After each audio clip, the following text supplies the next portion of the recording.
వంచన, ఈ ప్రభుత్వం యొక్క దుర్మార్గ పద్ధతులపైన ఆవేదనతో మాట్లాడడం జరుగుతూ ఉంది. నిన్న రైతు సురేందర్ రెడ్డి గారు రుణమాఫీ జరగలేదని ఆయన ఆత్మహత్య చేసుకున్న విషయం మనందరికీ తెలుసు. ఆ ఆత్మహత్య కూడా ఎక్కడ చేసుకున్నారు? ఆయన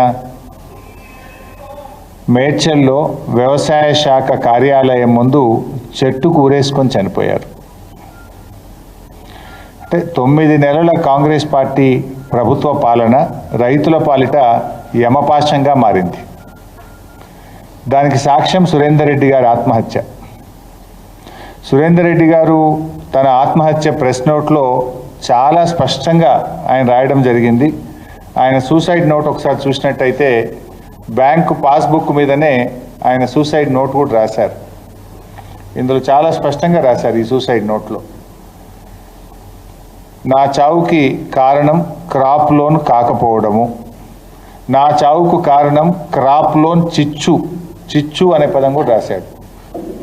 అంటే ఆయన తల్లిగారికి ఆయనకు ఇద్దరు ఒకే రేషన్ కార్డులో ఉండడం వల్ల రుణమాఫీ కావడం లేదు అనే ఆవేదనతో రాశారు. ఇందులో కూడా రాశారు నా చావుకు కారణం మా అమ్మ అని కూడా రాశాడు. ఎందుకంటే అమ్మగారి క్రాప్ లోను ఆయనకు క్రాప్ లోన్, ఇద్దరికీ క్రాప్ లోన్ ఉంది. ఇద్దరికి కలిపి ఒకే రేషన్ కార్డు ఉండడం వల్ల బ్యాంక్ మేనేజర్ దగ్గరికి వెళ్తే మీది జాయింట్ ఫ్యామిలీ, రేషన్ కార్డులో మీ అమ్మ నువ్వు కలిసి ఉన్నావు కనుక ఒకరికే రుణమాఫీ అవుతుంది అన్నారట. వారి తల్లిగారి పేరు సుశీల. సో సుశీల గారి పేరు మీద 2 ఎకరాల పాస్బుక్ ఉన్నది. వాళ్ళ అమ్మగారికి 1,15,662 రూపాయలు లోన్ ఉంది. అదేవిధంగా సురేందర్ రెడ్డి గారికి 4 ఎకరాల భూమి ఉంది.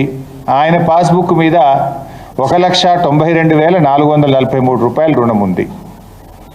ఆయన ఒక 4 రోజుల క్రితం సురేందర్ రెడ్డి గారు బ్యాంకుకు వెళ్ళారు. ఏపీజీవీబీ బ్యాంకులో ఆయనకు రుణం ఉంటే బ్యాంకుకు వెళ్ళి మేనేజర్ గారిని అడిగారు.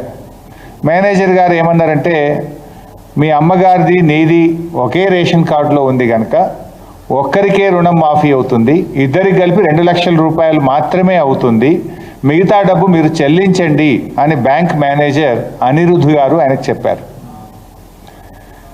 సో దాంతో మానసికంగా కలత చెందినటువంటి సురేందర్ రెడ్డి గారు ఇంట్లో కుటుంబ సభ్యులకు రుణమాఫీ జరగలేదు అని బాధ వెలిబుచ్చుతూ ఇప్పుడు నన్ను డబ్బు కట్టమంటున్నారు, ఇంకా 1,10,000 రూపాయలు కట్టమంటున్నారు, నేను ఎక్కడి నుంచి తేవాలి అని ఆయన భార్యతో కుమారుడితో చాలా బాధ చెప్తూ ఇంట్లో నుంచి బయటకు పోయాడు.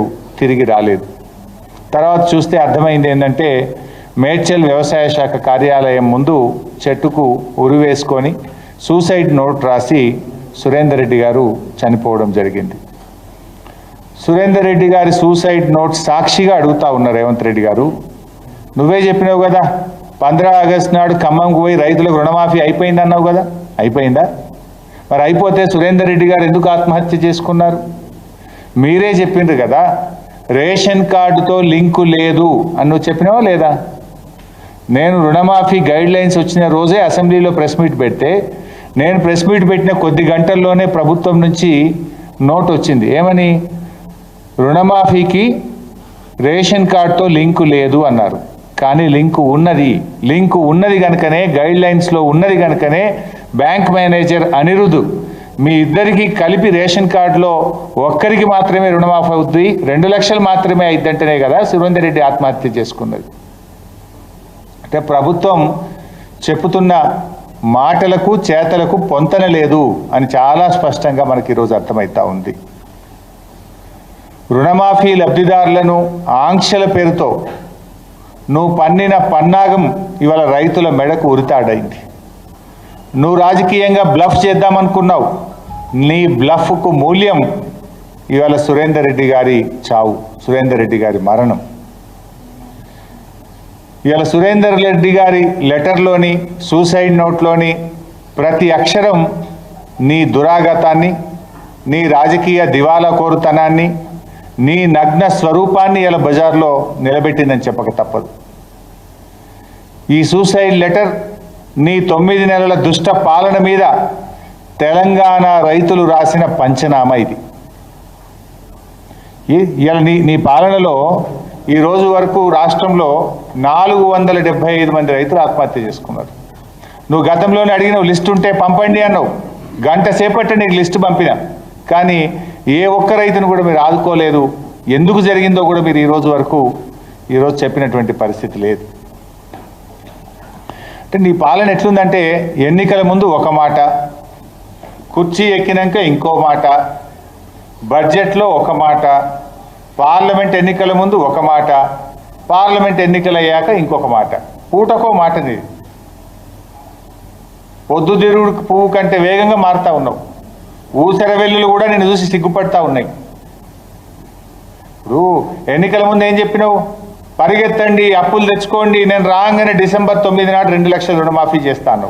ఆ రోజు చెప్పినావా? రేషన్ కార్డు ఉంటే చేస్తా, కుటుంబానికి ఒక్కరికే చేస్తా, ఉద్యోగస్తులుంటే ఇవేం చెప్పలే కదా నువ్వు. ఆ రోజు అందరికీ చేస్తా అన్నావు, పరిగెత్తి తెచ్చుకోండి అన్నావు ఎన్నికల ముందు.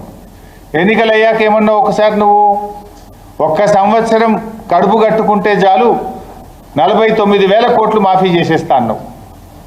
మరి నువ్వు కడుపు కట్టుకుంటలేవా ఇప్పుడు? మరి ఎందుకు కోతలు పెడుతున్నావు? బ్యాంకుల్లో రైతులు తీసుకున్న అప్పులు 49,000 కోట్లు నువ్వే చెప్పినావు. కడుపు కట్టుకుంటే చాలు 1 సంవత్సరంలో చేస్తా అని చెప్పినావు. క్యాబినెట్ మీటింగ్ అయినాక నువ్వే ప్రెస్ మీట్ పెట్టి 31,000 కోట్లు 41 లక్షల మంది రైతులకు చేస్తా అని చెప్పినావు. బడ్జెట్లో చూస్తే 26 లక్షల కోట్లు పెట్టినావు. చేసిందేమో 17,000 కోట్లు. పార్లమెంట్ ఎన్నికల ముందు దేవుడి మీద ఒట్టు పెట్టి 15 ఆగస్టులోగా పూర్తి చేస్తా అంటివి. మరి ఇవాళ సురేందర్ రెడ్డి గారి ఆత్మహత్య ఎందుకు జరిగింది? ఇది నీ వైఫల్యం కాదా? ఈ నీ ప్రభుత్వం ఇది రైతుల్ని మోసం చేయడం, దగా చేయడం కాదా అని నేను అడుగుతా ఉన్నా. ఇవాళ ఎంత బాధ అంటే, తల్లికి పిల్లల మధ్య గొడవ పెడితివి, తండ్రికి పిల్లల మధ్య గొడవ పెడితివి. నువ్వు ఇవాళ ఏం చేసినావు? కుటుంబ బంధాల మధ్య చిచ్చు పెట్టినావు. నీ దరిద్రపు కొట్టు రాజకీయం, నీ కోతల వల్ల కుటుంబాల మధ్య ఇలా చిచ్చు వచ్చే పరిస్థితి ఉంది. రండన్నా, మీ పాలనలో కుటుంబ బంధాలన్నీ కూడా చెడిపోతూ ఉన్నాయి. నీ పాలన వల్ల కుటుంబ బంధాలు చెడిపోతూ ఉన్నాయి. మా కేసీఆర్ గారి పాలనలో తల్లులను పిల్లలు సరిగా చూడడం లేదని, వృద్ధులను పట్టించుకోవడం లేదని, 200 రూపాయలు ఉన్న పెన్షన్ను 10 అంతలు పెంచి కేసీఆర్ గారు 2,000 ఇచ్చి కుటుంబ బంధాలను బలోపేతం చేసిండు కేసీఆర్. కానీ నువ్వు కోతలు పెట్టడానికి, రుణమాఫీ డబ్బును తగ్గించడానికి, కుటుంబాల మధ్య చిచ్చు పెట్టిన చరిత్ర కాంగ్రెస్ పార్టీది, రేవంత్ రెడ్డిది. కుటుంబ బంధాలను బలోపేతం చేసింది కేసీఆర్ అయితే, కుటుంబ బంధాలను తెంపుకునే విధంగా, చిచ్చు పెట్టే విధంగా నువ్వు చేసినావు. ఇవాళ సురేందర్ రెడ్డి గారి సూసైడ్ నోట్లో ఏముంది? నా తల్లి గారు కూడా నా చావుకు కారణం అని రాశాల్సిన పరిస్థితి తెచ్చినావు. అసలు తల్లి కొడుకుల మధ్య చిచ్చు పెట్టి పాటు చేసినావు కదా. ఇంత దరిద్రమా? మీకు చిన్న ఉదాహరణ కూడా చెప్తా. ఇది నా నియోజకవర్గంలో ఒక రైతు బాలరెడ్డి గారు, గురజాల బాలరెడ్డి గారు. ఇది అగ్రికల్చర్ డిపార్ట్మెంటు వారి కుటుంబానికి ఇచ్చిన పేపర్. ఇది నేనేం తెచ్చిన పేపర్ కాదు. గురజాల బాలరెడ్డి గారికి 2 కుమారులు. పెద్ద కొడుకు పేరు విజయభాస్కర్ రెడ్డి, ఈయనకు 2013లో పెళ్ళయింది. రెండవ కొడుకు పేరు ఉదయభాస్కర్ రెడ్డి, ఈ అబ్బాయికి 2018లో పెళ్ళయింది. ముగ్గురికి లోన్ ఉంది. తండ్రికి ఉంది, గురజాల బాలరెడ్డి గారికి, పెద్ద కొడుకు విజయభాస్కర్ రెడ్డికి లోన్ ఉంది, చిన్న కొడుకు ఉదయభాస్కర్ రెడ్డి గారికి లోన్ ఉంది. ముగ్గురికి 3 సపరేట్ కుటుంబాలు, కానీ రేషన్ కార్డులో ఒకే దగ్గర వీళ్ళ పేర్లు ఉన్నాయి. ముగ్గురికి కలిసి ఉన్న అప్పు ఎంత అంటే 6,91,806 రూపాయలు. ఇప్పుడు నువ్వు పెట్టిన నిబంధన వల్ల వీళ్ళకి 2 లక్షలు మాత్రమే రుణమాఫీ అవుతుంది. 3 డిఫరెంట్ కుటుంబాలు కదా.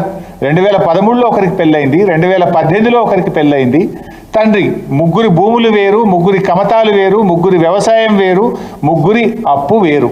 కానీ ముగ్గురు మధ్య రేషన్ కార్డులో ఒకే దగ్గర పేర్లు ఉన్నాయి కనుక 2 లక్షలు మాత్రమే మాఫీ అయ్యిద్దంటివి. అంటే 6 లక్షలు మాఫీ కావాల్సిన చోట ఈ కుటుంబానికి ఎంత అవుతుంది? ఈరోజు 2 లక్షల రూపాయలు మాత్రమే అవుతుంది.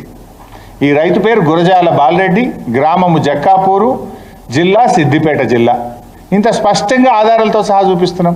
సురేందర్ రెడ్డి గారి ఆత్మహత్య ఇప్పుడు చూసాం మనం. అది దుబ్బాక నియోజకవర్గం, సిద్దిపేట జిల్లా, చిట్టాపూర్ గ్రామం.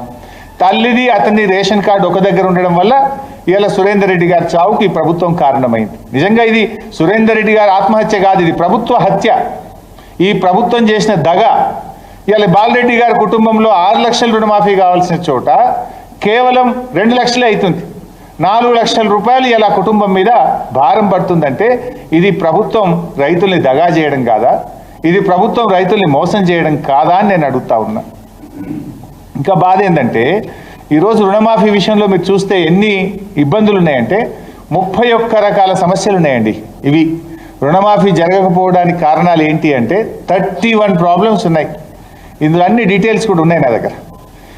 మేము కింద నేను ఒక శాసనసభ్యుడిగా రివ్యూ చేశాను. అసలు ఏం జరుగుతూ ఉంది అంటే అగ్రికల్చర్ డిపార్ట్మెంట్ వాళ్ళు ఇచ్చిన పేపర్ ఇది. సార్ 31 రకాల సమస్యల వల్ల రుణమాఫీ క్షేత్రస్థాయిలో జరగడం లేదు అన్నారు. అందులో ప్రధానంగా మీరు ఇంకొక గమ్మత్ జిమ్మికి ఏం చేసిండ్రు, ఫేజ్ 1 ఫేజ్ 2. ఫేజ్ 1 1 లక్ష రూపాయల లోపు మాఫీ, ఫేజ్ 2 1,50,000, ఫేజ్ 3 2 లక్షల లోపు అన్నారు. ఫేజ్ 1 ఫేజ్ 2లోనేమో రైతుల వివరాలు గ్రామాల వారీగా ఇచ్చారు. ఫేజ్ 3కి వచ్చేసరికి బయటపడుతుంది కదా ఎవరికైంది ఎవరు కాలేదు అని చెప్పి మోసం చేయడానికి రైతుల వివరాలు గ్రామాల వారీగా ఇవ్వకుండా బ్యాంకులకు పంపించేసిండ్రు. ఊర్లకు పోతే ఏమవుతుంది, వివరాలు లేవండి బ్యాంకుకు పోమంటున్నాడు వ్యవసాయ శాఖ అధికారి. వ్యవసాయ శాఖ అధికారుల దగ్గర లిస్టే ఇయ్యలే వీళ్ళు, ఎందుకంటే వీళ్ళ డొల్లతనం బయటపడుతుంది, ఎవరికి రుణమాఫీ జరగలేదో బయటపడుతుందని. ఫేజ్ 1 ఫేజ్ 2లోనేమో రైతుల వివరాలు గ్రామాల వారీగా ఇచ్చి ఫేజ్ 3కి వచ్చేసరికి బ్యాంకులకు పంపిరు తప్ప ఏఈఓల దగ్గర వివరాలు లేవు. ఇలా రైతు రుణమాఫీ ఎగ్గొట్టడానికి ఈ ప్రభుత్వం 31 సాకులు చూపించింది. 31 సాకుల్లో ఒకటి రేషన్ కార్డుది మీకు సాక్ష్యాధారాలతో సహా చూపించాను. రెండవ కారణం ఫ్యామిలీ. ఇలా ఇది చాలా ఆశ్చర్యకరం, నిజంగా మీరు కూడా వింటే నవ్వుతారు. మా నియోజకవర్గంలో నల్ల మనెమ్మ, వారి భర్త గారు 2010లో చనిపోయారు. నల్ల మనెమ్మ గారు నారాయణరావుపేట గ్రామం. ఈ అమ్మగారికి 1,30,000 అప్పు ఉంది బ్యాంకులో, యూబీఐ బ్యాంకులో 1,30,000 అప్పు ఉంది. అయితే రుణమాఫీ కాలే ఈమెకు. వ్యవసాయ శాఖ అధికారుల దగ్గరికి పోయింది, నాకు రుణమాఫీ కాలేదు అంటే మీ భర్త చనిపోయింది కదా, మీ భర్త ఆధార్ కార్డు తీసుకురాపో అన్నారట. వీళ్ళ భర్త చనిపోయిందేమో 2010లో. ఆధార్ కార్డులు ఎప్పుడు ఇష్యూ అయినాయి? 2011 తర్వాత ఆధార్ కార్డులు ఇష్యూ అయినాయి. నా భర్త చనిపోయినాడు, ఈ ఆధార్ కార్డు పద్ధతే లేదు, నేనేడికెళ్ళి ఆధార్ కార్డు తేవాలంటే ఆధార్ కార్డు లేకపోతే నీకు రుణమాఫీ కాదు పోతుండ్రు. ఇప్పుడు ఆమె ఏం కావాలి?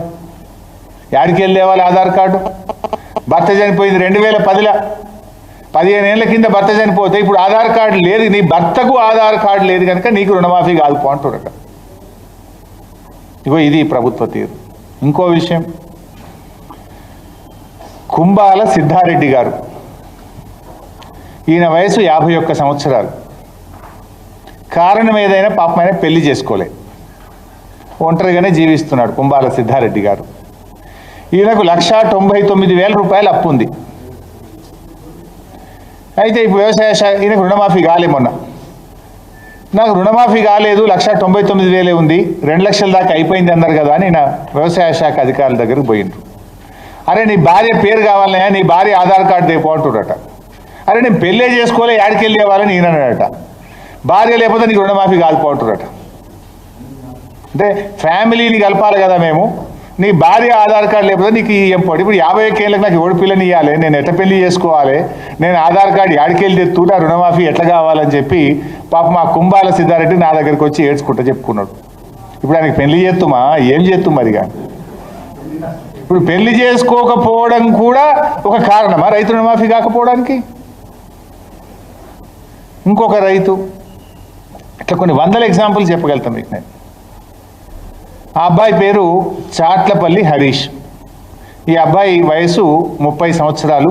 తండ్రి పేరు కిష్టయ్య, గ్రామం గోపులాపూరు, జిల్లా సిద్దిపేట.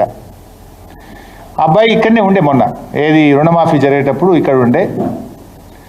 30 ఏళ్ళు రుణమాఫీ కాలేదు. ఎందుకు కాలేదని పోయిండు. అరే నీ భార్య ఆధార్ కార్డు కావాలి. అరే నాకు ఎవడు పిల్లనిస్తలేడు సార్, నాకు నౌకరు లేదు, వ్యవసాయం చక్కగా నడుస్తలేదు, నేను దుబాయ్ పోదామని ఇప్పుడే పాస్పోర్ట్ తీసేదో తండ్లాడుతున్నా, నాకు పెళ్లి కాలేదు సార్, నేను ఏం చేస్తాను అంటే నీకు పెళ్లి కాకపోతే రుణమాఫీ కాదు. ఆయనకి ఎవడు పిల్లనిస్తలేడు, ఏం చేయాలి? ఇప్పుడు ఆయన దుబాయ్ ఉన్నాడు. ప్రస్తుతం అయితే మన నెల కింద దుబాయ్ పోయిండు. రుణమాఫీ అయినప్పుడు ఈయనే ఉండే. వ్యవసాయ శాఖ అధికారుల దగ్గర పోయిండు, నా దగ్గరికి వచ్చాడు. అన్న ఆడిపోతే పెళ్లి కాలేదు కనుక నీకు లోన్ రుణమాఫీ కాదంటుండ్రు, భార్య ఆధార్ కార్డు తెమ్మంటుండ్రు, ఎవడేమో నాకు పిల్లనిస్తలేడు, నేను ఇక దుబాయ్ పోదామని పాస్పోర్ట్ తీసిన, ఏం చేయాలి సార్ అని ఆ పిల్లగాడు వచ్చాడు. కాబట్టి ఇది ప్రభుత్వ తీరు. గతంలో మేము ఇట్లాంటి ఏం చేయలే. పాస్బుక్ ఉంటే చాలు, బ్యాంకులో అప్పు తెచ్చుకున్నాడా లేదా, పాస్బుక్ ఉన్నదా లేదా, రైతా కాదా, భూమి ఉన్నదా లేదా, ఉంటే రుణమాఫీ చేసినాం. ఏంది ఇది? మీరే కదా 41 లక్షల మందిలకు రుణమాఫీ చేస్తామని మీ మంత్రి గారే చెప్పారు. వ్యవసాయ శాఖ మంత్రి గారు ఏం చెప్పిండ్రు? ఇప్పటి వరకు 22 లక్షల మందికి చేసినాం, అలా 2 లక్షలు వాపసు వచ్చినాయి, 20 లక్షల మందికే ముట్టినాయి అని చెప్పిండు కదా. అంటే ఇంకా 21 లక్ష మందికి రుణమాఫీ కాలే. అయింది తక్కువ, కాంది ఎక్కువ. అయిన రైతులు 20 లక్షలు, కావాల్సిన వాళ్ళు 21 లక్ష. ఇది నేను చెప్తున్న మాట కాదు, మీ వ్యవసాయ శాఖ మంత్రి చెప్తున్న మాట. మళ్ళీ ముఖ్యమంత్రి ఉల్టా దబాయిస్తాడు. రుణమాఫీ అయిపోయింది, హరీష్ రావు వాగుల దుంకు. ఇప్పుడు ఎవరు దుంకాలి? ఇవాళ సురేందర్ రెడ్డి ఆత్మహత్యకు కారణమైన నువ్వు. ఇంత ఉదాహరణలతో సాక్ష్యాలతో సహా చెప్తా ఉన్నాను నేను. 31 కుంటి సాకులు పెట్టి కోతలు పెట్టినావు నువ్వు. ఇవాళ ఎన్ని సమస్యలు? ఫ్యామిలీ గ్రూపింగ్ లేదని, ఆధార్ మిస్ మ్యాచ్ అని, సింగిల్ ఫార్మర్ అని, ఎక్స్పైర్డ్ ఫార్మర్ రైతు చనిపోతే కూడా వాళ్ళకు ఇచ్చేదానికి మార్గదర్శకం లేదు, జాయింట్ ఫ్యామిలీ అని, అదేవిధంగా 12 డిసెంబర్ 2018 కంటే ముందు తీసుకున్నాం అనే పేరు మీద జరగదు. ఎన్పిఏ, ఇది ఇంకా ఆశ్చర్యం. ఎన్పిఏ అంటే చాలామంది రైతులు పాపం రెన్యువల్ చేసుకోవాలి, క్రాప్ లోను రెన్యువల్ చేసుకోవాలి. రెన్యువల్ చేసుకోకపోతే రుణమాఫీ కాదా బై సార్? ఎవరు చేసుకోరు రెన్యువల్? డిస్ట్రెస్డ్ ఫార్మర్, బాగా ఇబ్బందుల్లో ఉన్నటువంటి వాళ్ళే రుణమాఫీ జరగలేదు. ఇప్పుడు ఎవరైతే ఎన్పిఏ అకౌంట్స్ అని ఉంటాయి, ఎన్పిఏ నాన్ పర్ఫార్మింగ్ అకౌంట్స్ అంటే ఏంటి? 2018లో అప్పు తెచ్చుకున్నాడు లేదా 19లో అప్పు తెచ్చుకున్నాడు, నెక్స్ట్ ఇయర్ రెన్యువల్ చేసుకోలే అతను. అప్పు ఉన్నది వాస్తవం, భూమి ఉన్నది వాస్తవం, రైతు వాస్తవం, నువ్వు రెన్యువల్ చేసుకోలేదనే పేరు మీద ప్రతి ఊరికి 40-50 మందికి ఎన్పిఏ అకౌంట్స్కు రుణమాఫీ జరగలేదు. నాన్ పర్ఫార్మింగ్ అకౌంట్స్ పేరు మీద కోత పెట్టిండ్రు. వీళ్ళు ఏమంటారు? మేము ఫీల్డ్లో ఇన్స్పెక్షన్ చేస్తున్నాం. యాడ్ ఇన్స్పెక్షన్ చేస్తున్నారు మీరు? ఫీల్డ్లో 2 ఇన్స్పెక్షన్లు చేస్తున్నారు ఈ నిమిషానికి. ఒకటి ఫ్యామిలీ గ్రూపింగు, 2 ఆధార్ కార్డు. ఆ ఆధార్ కార్డులో కూడా ఒకటే జరుగుతుంది. ఏం జరుగుతుందంటే ఆధార్ నంబర్ మిస్ మ్యాచ్ అయితే చేస్తున్నారు తప్ప పేరు మిస్ మ్యాచ్ కూడా ఉన్నాయి. కొంతమంది పాస్బుక్లో ఒక పేరు ఉన్నది, బ్యాంకులో ఒక పేరు ఉన్నది, ఒక అక్షరం తేడా ఉంటే కథం అది పక్కకు పెట్టి పడేస్తుంది. ఈ రైతు తప్ప అది. బ్యాంకు ఉద్యోగి ఏదైనా పేరు కొట్టేటప్పుడు ఇప్పుడు హరీష్ రావు ఉంది, HARISH అని కొందరు కొడతారు, HAREESH అని కొందరు కొడతారు. డబల్యూ ఉండి అయి ఉంటే వరకు మ్యాచ్ అయితే లేదని చెప్పి లోన్ ఎవరు ఆపిరి. ఇట్లా కూడా చాలామంది రైతులు సఫర్ అవుతున్నటువంటి పరిస్థితి ఉన్నది. గిన్ని కారణాలు ఎత్తుకుతారు మీరు, గిన్ని సాకులు పెట్టి రైతుల్ని మోసం చేస్తారు మీరు. ఇంట్లో 4 కొడుకులు పిల్లలు ఉండ్రి, ఎవరికో ఒక పిల్లగానికి ఉద్యోగం ఉంటే నీ కొడుకోగానికి ఉద్యోగం ఉంది కనుక తండ్రికి రుణమాఫీ ఆపితే ఎట్లా? కొడుకు పెళ్ళి అయిపోయా వాడు ఆడనే ఉండబట్టే. నౌకరు వచ్చింది కనుక తండ్రికి రుణమాఫీ ఆపుతారా? ఇంట్లో ఒకరికి ఉద్యోగం ఉంటే వ్యవసాయం మీద ఆధారపడ్డ తల్లిదండ్రులు ఏం కావాలి, ఇంకో కొడుకు ఏం కావాలి, వాళ్ళకి ఎందుకు ఆపుతారు?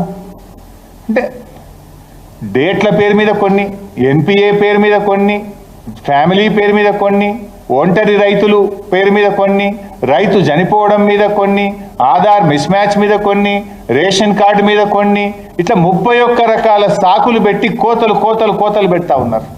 ఇది కోతల ప్రభుత్వం. కాంగ్రెస్ పార్టీ ఎట్లా తయారైపోయిందంటే నిజంగా చెప్పాలంటే ఈ కాంగ్రెస్ సర్కార్ కంజూస్ సర్కార్ అయిపోయింది నా దృష్టిలో. ఈ కాంగ్రెస్ ప్రభుత్వం కాదు ఇది, ఇది కటింగ్ ప్రభుత్వం అయిపోయింది. ఈ ప్రభుత్వం తీరు అన్నిట్లా కోతలే. కోతలు ఎట్లా పెట్టాలనే దాని మీద ఎక్కువ దృష్టి ఉన్నది. ఎన్నికలప్పుడేమో కట్టుకథలు, ఇప్పుడేమో పాలనకు వచ్చేసరికి అన్ని కోతలే. కోతలే వారి చేతులుగా మారిపోయినాయి. చేతు గుర్తుకు ఓటేసిన పాపానికి ఇలా రైతులకు కోతలు పెడుతుంది ఈ ప్రభుత్వం. ఆ రోజు నమ్మి ఓట్లేసిండ్రు, కానీ ఇలా అన్నీ కోతలు పెడతా ఉన్నది ఇవాళ కాంగ్రెస్ ప్రభుత్వం. మరి అదేవిధంగా ఏజెన్సీ ప్రాంతంలో గిరిజనేతర రైతులు ఉంటారు. ఇదే రేవంత్ రెడ్డి ఆదిలాబాద్ జిల్లాలో పర్యటించినప్పుడు ఏజెన్సీ ప్రాంతంలో గిరిజన రైతులతో పాటు గిరిజనేతర రైతులకు కూడా, అటవీ భూముల్లో సాగు చేసుకుంటున్న గిరిజనేతర రైతులకు కూడా మేము అన్ని హక్కులు ఇస్తామన్నాడు. పొజిషన్ సర్టిఫికెట్లు ఇస్తాం, పహానీలు ఇస్తాం, రుణమాఫీ చేస్తాం, రైతు బంధు చేస్తామన్నారు. ఇవాళ గిరిజనేతల రైతులకు రుణమాఫీ జరగలేదు, ఆడ కూడా కోతలు పెట్టి కూర్చున్నారు. ఇట్లా రకరకాలుగా అసలు 2 లక్షల రుణమాఫీ మీద ఇప్పటివరకు క్లారిటీ లేదు.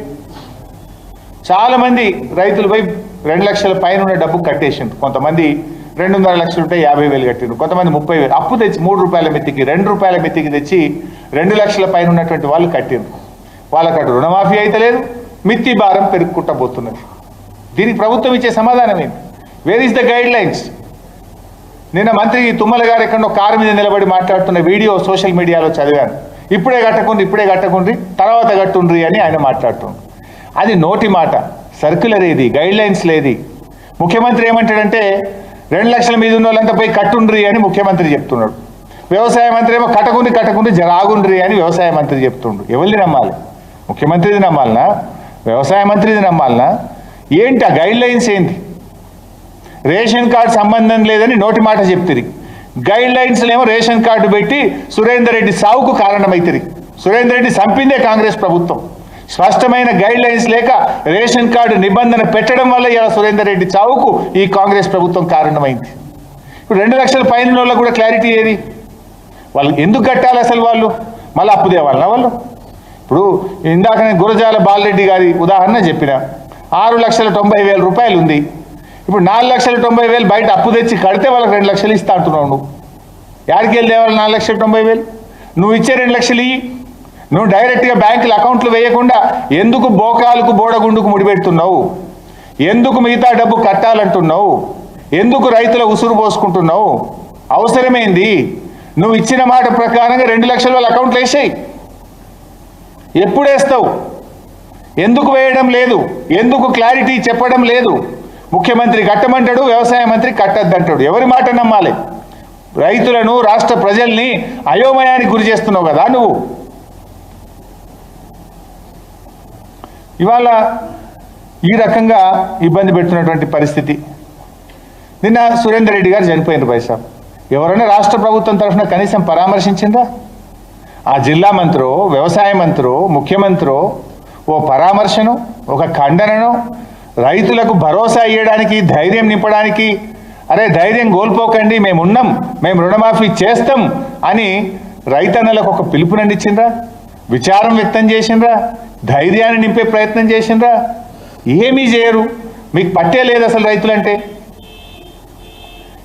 ఇలా వ్యవసాయ శాఖలో ఇన్ని పదవులు, ముఖ్యమంత్రి, వ్యవసాయ మంత్రి, అదేంది వ్యవసాయ శాఖ సలహాదారు, ఇంకోటి ఏదో నిండేసిండ్రు వ్యవసాయ కమిషన్. ఎందుకు ఇవన్నీ కమిషన్లు, సలహాదారులు? రైతుల ప్రాణాలు కాపాడడానికా, రైతుల ప్రాణాలు తీయడానికా? ఇన్ని పదవులు పెట్టి ఏం చేస్తుండ్రు? రైతులకు భరోసా నింపి, రైతుల ప్రాణాలు కాపాడడానికి, రైతుల ఆత్మవిశ్వాసాన్ని పెంపడానికి, వ్యవసాయాన్ని లాభసాటిగా మార్చడానికి ఈ పదవులా? రైతుల ప్రాణాలు తీయడానిక ఈ పదవులు? దేనికోసం ఈ పదవులు అని నేను అడుగుతా ఉన్నా. ఇన్ని పదవులు పెట్టి సురేందర్ రెడ్డి ప్రాణం తీత్తిరి. ఏం చేస్తుంది కమిషన్ మరి? కేసీఆర్ గారేమో వ్యవసాయ రంగాన్ని సంక్షోభం నుంచి సంక్షేమం వైపు కేసీఆర్ నడిపి చూపించిండు 9 ఏళ్లలో. 3 కోట్లకు పైగా మెట్రిక్ టన్నుల వడ్లు బండి దేశంలో నంబర్ 1 రాష్ట్రంగా తెలంగాణను మార్చిండు కేసీఆర్. కానీ 9 నెలల కాంగ్రెస్ పాలన ఈరోజు తిరిగి సంక్షోభం వైపు రైతులు నెడతా ఉంది. ఇప్పుడే లిస్టు చూపించా, 475 మంది రైతులు ఆత్మహత్యలు చేసుకున్నారు మీ పాలనలో. రైతన్నకు మేము కల్పించిన ఆత్మస్థైర్యాన్ని, ఆసరాను ఇవాళ రైతులకు దూరం చేస్తూ ఉన్నారు మీరు. రైతు బంధించి కేసీఆర్ ప్రాణాలు నిలబెడితే, రైతుల్లో ఆత్మవిశ్వాసాన్ని నింపితే, మీరు రైతు బంధును, రైతు రుణమాఫీని ఎగ్గొట్టి ఇవాళ రైతుల ప్రాణాలు తీస్తుంది కాంగ్రెస్ ప్రభుత్వం. ఆ రైతు భరోసా అదేందో అర్థమే కాదు, బ్రహ్మ పదార్థం అయిపోయింది. అది ఎప్పుడు ఇస్తారు, ఎంత ఇస్తారు, ఎంతమందికి ఇస్తారు, ఒక క్లారిటీయే లేదు. దానికి ఒక కమిషన్ వేసింది, దానికి ఒక కమిటీ వేసిండ్రు, క్యాబినెట్ సబ్ కమిటీ వేసిండ్రు. ఏం చెప్తుంది ఆ క్యాబినెట్ సబ్ కమిటీ? ఇంకెప్పుడు చెప్తుంది?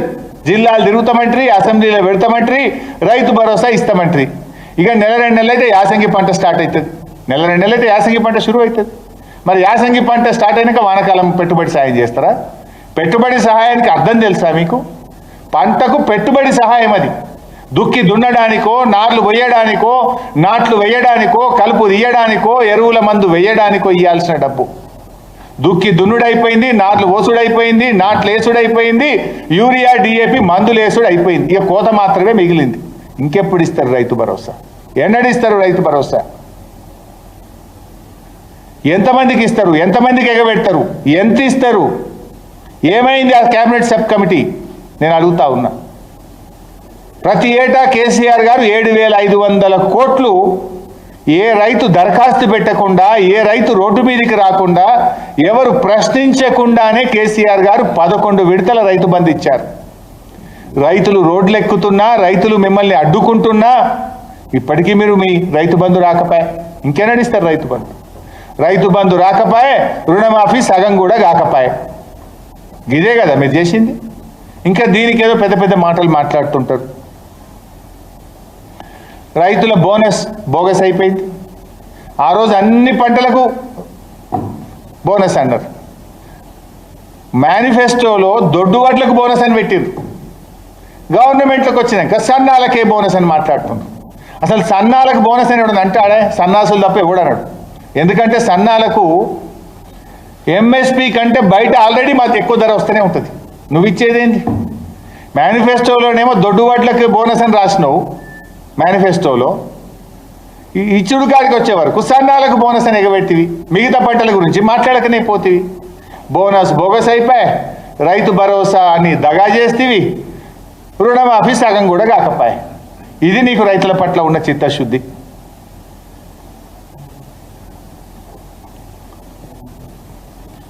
నేను అందుకే ఈ ప్రభుత్వాన్ని ఇప్పటికైనా కోరుతా ఉన్నా, రేవంత్ రెడ్డి గారు, నువ్వు 15 ఆగస్టులోగా రుణమాఫీ చేస్తా అని చెప్పి రైతులను మోసం చేసినావు. రైతులకు క్షమాపణ చెప్పు. ఇప్పటికైనా రుణమాఫీని తొందరగా పూర్తి చేయండి అని రేవంత్ రెడ్డిని ఈ ప్రభుత్వాన్ని నేను డిమాండ్ చేస్తా ఉన్నా. నీకు నీతి నిజాయితీ ఉంటే, రైతుల మీద ప్రేమ ఉంటే తక్షణమే క్షమాపణ చెప్పి రైతులందరికీ రుణమాఫీ పూర్తి చేయండి. రైతులకు భరోసా కల్పించండి. సురేందర్ రెడ్డి లాగా మరో రైతు ఆత్మహత్య చేసుకోకముందు కళ్ళు తెరవండి అని కోరుతా ఉన్నాం. రైతు సోదరులకు కూడా బీఆర్ఎస్ పార్టీ తరఫున విజ్ఞప్తి చేస్తున్నాం. దయచేసి ప్రాణాన్ని తీసుకోకండి. దేవుడు మనను బతకడానికి ప్రాణం ఇచ్చింది తప్ప మనం ప్రాణం తీసుకోవడానికి మనకు జన్మనివ్వలేదు. ధైర్యంగా ఉండండి. మేమున్నాం. ఈ ప్రభుత్వం మెడలు వంచి ప్రతి రైతుకు రుణమాఫీ చేసేదాకా బీఆర్ఎస్ పార్టీ మీ పక్షాన పోరాటది. ప్రాణాలు మాత్రం తీసుకోవద్దు, మీ కుటుంబ సభ్యులను అనాథలు చెయ్యొద్దు అని చెప్పి కూడా నేను రైతు సోదరులందరికీ రాష్ట్రంలో విజ్ఞప్తి చేస్తున్నాం. ధైర్యంగా ఉండండి. తప్పకుండా మీకు అవి జరిగే విధంగా మేము పోరాడతాం. మీరే మాకు ఈ బాధ్యత ఇచ్చిండ్రు. ప్రధాన ప్రతిపక్షంగా ఈ ప్రభుత్వం మెడలు వంచే బాధ్యత మాకు ఇచ్చిండ్రు. ఈ ప్రభుత్వాన్ని ప్రశ్నించేటువంటి బాధ్యత మాకు ఇచ్చిండ్రు. తప్పకుండా ప్రశ్నిస్తాం. తప్పకుండా మీ తరఫున పోరాడతాం. ప్రాణం పోయినా సరే మీకోసం పోరాడుతుంది బీఆర్ఎస్ పార్టీ. ఆనాడు ప్రాణాలు తెగించేదాకా కేసీఆర్ కొట్లాడిండు, తెలంగాణ తెచ్చిండు. ఇవాళ తెలంగాణ ప్రజలు ప్రాణాలు కాపాడడానికి, మీ హక్కులు కాపాడడానికి, మీకు న్యాయబద్ధంగా రావాల్సినటువంటి ఈ ప్రభుత్వం ఇచ్చిన హామీలు అమలు చేయడానికి కూడా బీఆర్ఎస్ పార్టీ ప్రాణాలకు తెగించైన పోరాటది. మీరు ధైర్యంగా ఉండాలని చెప్పి కూడా రైతు సోదరులకు నేను ఈ సందర్భంగా పిలుపునిస్తా ఉన్నాను. Thank you.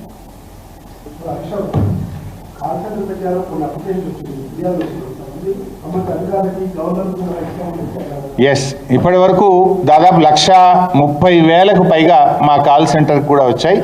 క్షేత్రస్థాయిలో కూడా మా పార్టీ కార్యకర్తలు కూడా ఇంకా కూడా కలెక్ట్ చేస్తూ ఉన్నారు.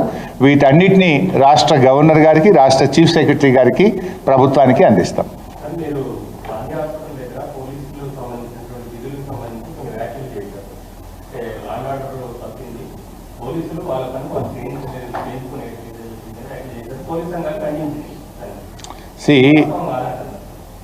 పోలీస్ సంఘాలు నా వ్యాఖ్యల్ని ఖండించారు. ఓకే, నేను ఒకటే అడుగుతున్నాను. నేను ఏమన్నాను? గతంలో ఇదే పోలీసులు కదా భారతదేశానికి దిక్సూచిగా లా అండ్ ఆర్డర్ పరిరక్షణలో దేశానికి రోల్ మోడల్గా తెలంగాణ పోలీసులు ఉన్నారు. గతంలో కేంద్ర హోంశాఖ మంత్రివర్యులు మహారాష్ట్రలో జరిగిన జాతీయ సదస్సులో Telangana policing is model for the country అన్నమాట నిజం కాదా? కేంద్ర రక్షణ సలహాదారు తెలంగాణ పోలీసింగ్ అద్భుతంగా ఉంది, టెక్నాలజీని బాగా వాడుతున్నారని ప్రశంసించింది నిజం కాదా? మరి ఆ రోజు అదే పోలీసులు, ఈరోజు అదే పోలీసులు, ఎందుకు ఈరోజు ఈ పరిస్థితి వచ్చింది అంటే ఇది ప్రభుత్వ వైఫల్యము. ఈ ప్రభుత్వం పోలీసులను తన పని తాను చేసుకోనివ్వడం లేదు అని నేను చెప్పాను. ఇందులో తప్పు ఉందా? నేను పోలీసులను తప్పు పట్టలే, ప్రభుత్వాన్ని తప్పు పట్టినా. ఇప్పుడు నేను పోలీస్ మిత్రులను కూడా అడుగుతున్నా, ఈరోజు రాష్ట్రంలో 1900 అత్యాచారాలు జరిగింది నిజం కాదా? ఈ రాష్ట్రంలో 2600 మర్డర్లు జరిగింది నిజం కాదా? ఈ రాష్ట్రంలో 247 అక్రమ వెపన్స్ను కేసులు నమోదైంది నిజం కాదా? 9 monthsలో. మా 5 ఏళ్ల కాలంలో ఈ అక్రమ వెపన్స్ స్మగ్లింగ్ మీద అయిన కేసులు 5 ఏళ్లలో 200, 9 నెలల్లో రేవంత్ రెడ్డి ప్రభుత్వంలో 247 స్మగుల్డ్ వెపన్స్ పట్టుబడ్డాయి. 2018 to 23. కానీ 9 నెలల్లో 247 కేసులు ఈరోజు నమోదైనాయి అంటే ఇది ప్రభుత్వ వైఫల్యము అని చెప్పిన నేను. ఇంకోటి పోలీస్ మిత్రులను కూడా ఒకటి అడుగుతున్నా, దయచేసి పోలీస్ సంఘం నన్ను ప్రశ్నిస్తే తప్పు లేదు, మీకు ఆ హక్కు ఉంటుంది. కానీ నేను ఒకటి అడుగుతున్నాను, నేను మిమ్మల్ని ఎక్కడ తప్పు పట్టలే. మీరు ఒకటి ఆలోచించండి, కేసీఆర్ గారు ముఖ్యమంత్రిగా ఉన్నప్పుడు పోలీస్ స్టేషన్ మెయింటెనెన్స్కు నెలకు 75,000 రూపాయలు ఇచ్చిండు. మీరు పేపర్ల కోసము, కాగితాల కోసం, పెన్నుల కోసం మీరు ఇబ్బంది పడొద్దని ఛాయ్ కోసం, మంచినీళ్ళ కోసం మీకు ఇచ్చిండు. ఈ ప్రభుత్వం వచ్చిన 9 నెలల్లో 75,000 బంద్ అయినాయి. దాన్ని పోలీస్ అధికారుల సంఘం ఎందుకు ప్రశ్నించదు అని అడుగుతున్నా. ఇది ఎవరికి ఇబ్బంది? ఆ రోజు పోలీస్ స్టేషన్లను బలోపేతం చేయాలని నెలకు 75,000 రూపాయలు కేసీఆర్ ఇచ్చిండు. రేవంత్ రెడ్డి రాగానే 75,000 బంద్ చేసింది. మరి మీరు ఎట్లా నడపాలి పోలీస్ స్టేషన్లు? దీన్ని పోలీస్ అధికారుల సంఘం ఎందుకు ప్రశ్నించదు అని అంటున్నా. ఇంకోటి అంటున్నా, నేను మా మెదక్ జిల్లా, మాది ఉమ్మడి మెదక్ జిల్లా, పాపం పోలీస్ కానిస్టేబుళ్లకు సరెండర్ లీవ్ ఎన్కాష్మెంట్ అని ఉంటుంది. సరెండర్ లీవ్ ఎన్కాష్మెంట్ అని వాళ్ళు లీవ్ వాడుకోకపోతే వాళ్ళకి డబ్బులు ఇస్తుంటారు. ఈ 9 నెలల నుంచి మా ఉమ్మడి మెదక్ జిల్లాకు ఆపేసారు. అంటే మెదక్ జిల్లా తెలంగాణ రాష్ట్రంలో లేదా? మెదక్ జిల్లా పోలీసులు తెలంగాణ పోలీసులు కాదా? మరి పోలీస్ ఆఫీసర్ల సంఘం ఉమ్మడి మెదక్ జిల్లాకు సరెండర్ లీవ్ ఎన్కాష్మెంట్ డబ్బులు లేకపోతే ఎందుకు ప్రశ్నించదు అని కూడా నేను అడుగుతా ఉన్నా. మెదక్, సంగారెడ్డి, సిద్దిపేట 3 జిల్లాల పోలీసులకు మాత్రం ఆపిరు, తెలంగాణ తెచ్చారు. ఇదేం పద్ధతి? మరి పోలీస్ అధికారుల సంఘం అడగాలి కదా, అగో మెదక్ జిల్లా పోలీసులకు ఎందుకు ఇయ్యరు అని కూడా వీళ్ళు ప్రశ్నించాలన్నా వద్దా? దయచేసి మీరు ఆలోచించండి. ఎవరి ఒత్తిడి మేరకు నా మీద చేయడం కాదు. ఇవాళ ఆనాడు కాంగ్రెస్ హయాంలో డొక్కు డకోరా జీబులు ఉంటుండే, మీకు నూక్కునే పరిస్థితి ఉండే. ఇన్నోవాలు కొనిచ్చి మీ గౌరవాన్ని పెంచిండు కదా కేసీఆర్ గారు. ఎంత మంచి వెహికల్స్ ఇచ్చిండు, పోలీస్ స్టేషన్లు ఎంత మంచిగా ఆదర్శంగా తీర్చిదిద్దిండు, మీకు ఎన్ని ప్రమోషన్లు ఇప్పించిండు. 47,000 కానిస్టేబుల్ల మెన్ రిక్రూట్మెంట్ కూడా చేసింది బీఆర్ఎస్ ప్రభుత్వం. మహిళా రిజర్వేషన్ పోలీసుల్లో తెచ్చింది బీఆర్ఎస్ ప్రభుత్వం. స్టేషన్ మెయింటెనెన్స్కు డబ్బులు ఇచ్చింది బీఆర్ఎస్ ప్రభుత్వం. దయచేసి ఆలోచించండి. నేను మళ్ళీ కూడా చెప్తున్నా, మిమ్మల్ని ఉద్దేశించి నేనేం మాట్లాడలేదు. ఈ ప్రభుత్వం పోలీసులను కక్ష సాధింపు చర్యలకు వాడుతుంది. వరద సాయం అందలేదని ప్రశ్నిస్తే వాళ్ళ మీద కేసులు, వరద బాధితుల్ని పరామర్శించడానికి పోతే మాలాంటి వాళ్ళ మీద దాడులు, సోషల్ మీడియాలో ప్రభుత్వంతో చేసిన తప్పిదాలను ప్రశ్నిస్తే అక్రమ కేసులు. ఇట్లా వాళ్ళని ఇతర కార్యక్రమాలకు ఒత్తిడికి లోన్ చేయడం వల్లనే పోలీసింగ్ దెబ్బతింటున్నది అనేదే మా ప్రయత్నం. ఇవాళ ఎన్ని సంఘటనలు జరిగినాయి బైసాబ్? మత కలహాలు, కొత్త డీజీపీ వచ్చినాక 4 మత కలహాలు జరిగినాయి. రేవంత్ రెడ్డి ప్రభుత్వం వచ్చిన 9 నెలల్లో 9 మత కలహాల సంఘటనలు జరిగినాయి ఈ రాష్ట్రంలో. కేసీఆర్ ప్రభుత్వంలో ఎప్పుడైనా జరిగినాయా? ఎంత బాధ జరుగుతూ ఉంది, ఎంత ఆస్తి నష్టం జరుగుతూ ఉంది. ఆ ఆస్తి నష్టపోయిన కుటుంబాలకు ప్రభుత్వం ఆదుకోవాలని చెప్పి కూడా నేను డిమాండ్ చేస్తూ ఉన్నా. ఇవాళ మత కలహాల్లో అది హిందూ అయినా ముస్లిం అయినా చాలా ఆస్తి నష్టం జరిగింది. జైనూరులో 90 దుకాణాలు తగలబెట్టినారు.